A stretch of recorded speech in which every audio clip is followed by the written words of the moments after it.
बच्चों, आज हम जो क्वेश्चन लेके आए हैं वो है स्टेट लेवल क्लास 7। तो बच्चों, यहाँ पर आप अपनी स्क्रीन पर देख रहे हैं क्वेश्चन नंबर फर्स्ट। ठीक है, तो मेरे पास काफ़ी कमेंट्स आए और ये क्वेश्चन भी किसी स्टूडेंट के द्वारा मेरे पास भेजे गए हैं कि सर इस जो स्टेट लेवल में क्वेश्चन आते हैं इस टाइप के, आप इन पर वीडियो बना दें ताकि हम अच्छे से प्रैक्टिस कर सकें। तो बच्चों, यहाँ पर आपको देखना है कि किस किस चैप्टर के क्वेश्चन लिए गए हैं। आप उसी चैप्टर की ज़्यादा से ज़्यादा प्रैक्टिस करें अगर आप स्टेट लेवल में जाना चाहते हैं। तो देखिए क्वेश्चन नंबर फर्स्ट क्या कहता है। यहाँ पर कुछ फॉर्मूले भी आपको याद रखने पड़ेंगे, साथ साथ में बताता हुआ चलूंगा और कुछ शॉर्ट ट्रिक से मैं इसको बताऊंगा। एक्सप्लेन ज़्यादा नहीं करूंगा, ठीक है ना। एक्सप्लेन के लिए आप मेरे चैनल पर जाकर वीडियो सर्च कर सकते हैं, तो उसमें काफ़ी एक्सप्लेन किया गया है। तो देखो question number first, find the value of x. X की वैल्यू आपको फाइंड आउट करनी है।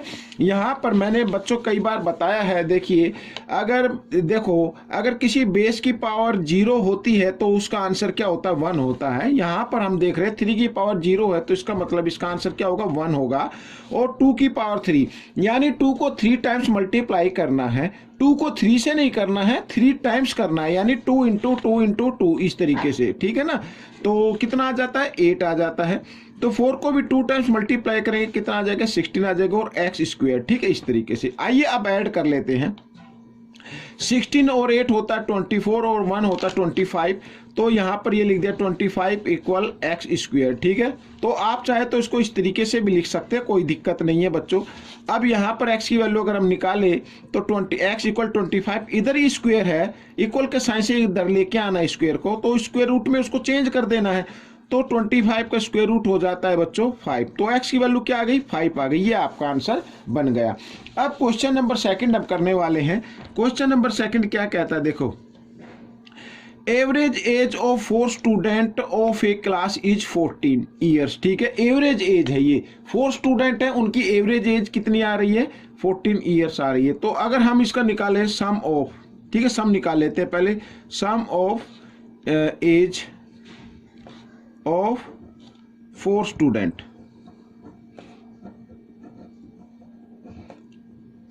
ये लिख लिया मैंने। तो कितनी है बच्चों, 14 है ना। 14 को क्या कर देना, 4 से मल्टीप्लाई कर देना है, 56 आ जाएगी, ठीक है। अब आगे क्या कहता है, then average age become 18 years.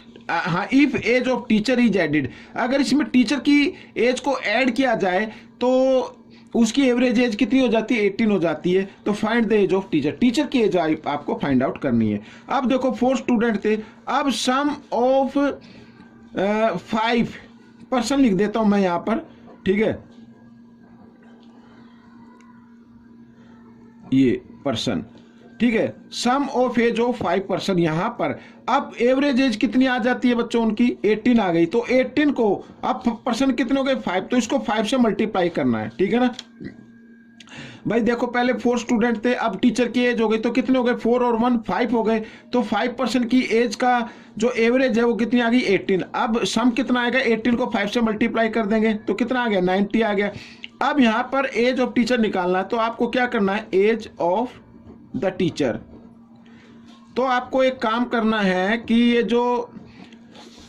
ये 5% की जो एज आई है ना, यानी सम आया है, इसमें से आपको माइनस कर देना है ये 4 स्टूडेंट की एज का सम, ठीक है ना।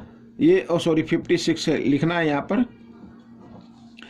अब देखो 10 में से 6 माइनस करेंगे, कितना आ जाएगा बच्चों, 4 आ गया, ठीक है, ये आ गया। अब यहाँ पे रह गया 8 में से 5 माइनस करेंगे, कितना आ जाएगा, 3 आ जाएगा। तो बच्चों ये आ गई, ये आपका आंसर बन गया, ठीक है। तो क्वेश्चन नंबर 3 कर लेते हैं। ये रहा आपकी स्क्रीन पर, देखिए क्या कहता है क्वेश्चन, बहुत ही इजी क्वेश्चन है, ठीक है। The cost of A table and 2 chair is rupees 680 if the cost of 1 table is rupees 80 more than the cost of a chair। यहां पर कहता है कि एक टेबल और 2 चेयर, यानी 1 टेबल और 2 चेयर की कॉस्ट अगर हम मार्केट से ले तो 680 रुपीज में आती है।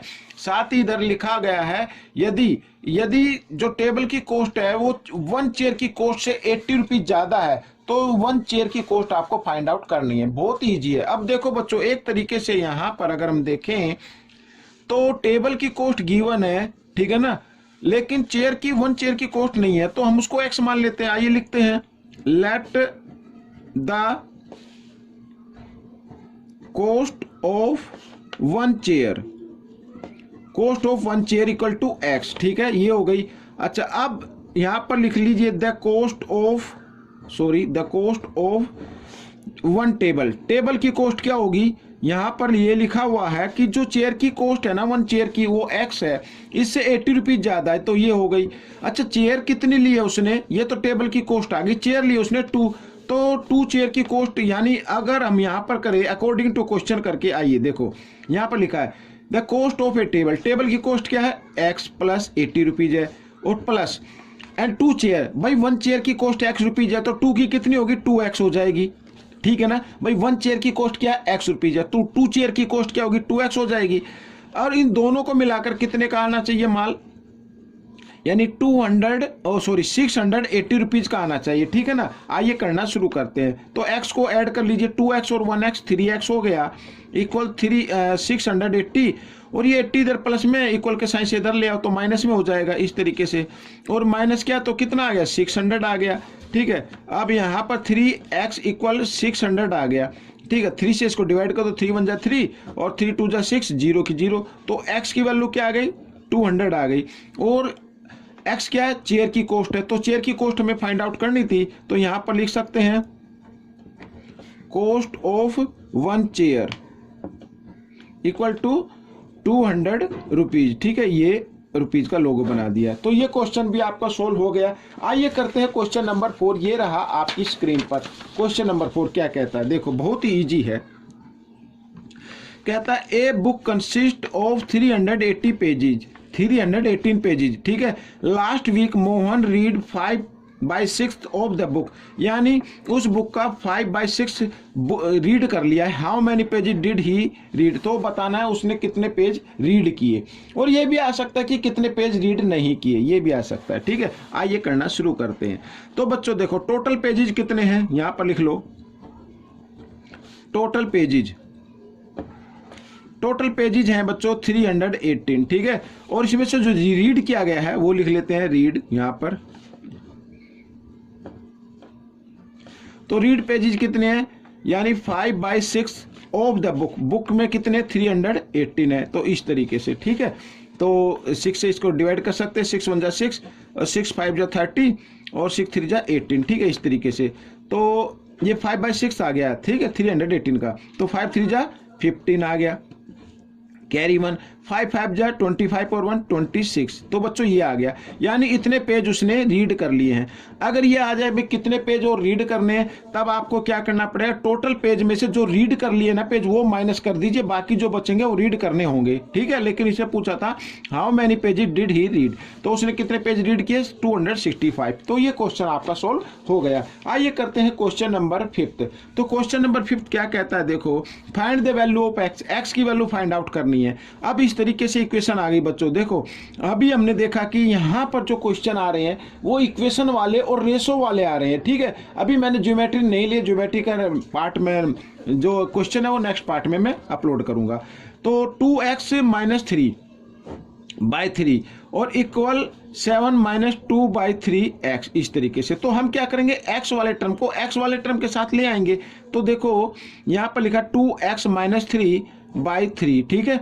और इस x को, ये माइनस है ना, 2/3x माइनस का साइन इसके सामने, तो इधर आकर ये प्लस का हो जाएगा। तो इस तरीके से हम इसको लिख सकते हैं यहां पर ऐसे, ठीक है, ये आ गया, और इक्वल 7।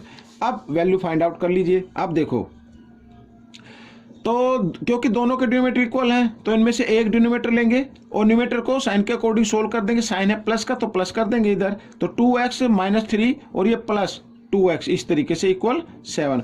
तो 2x और 2x कितने होते हैं, 4x होते हैं बच्चों, ठीक है। 3 इधर किस फॉर्म में है, डिवाइड में इधर आकर ये मल्टीप्लाई में आ जाएगा, तो 7 × 3 इस तरीके से लिख सकते हैं। और यहाँ पर ये -3 बच गया ऐसे, ठीक है।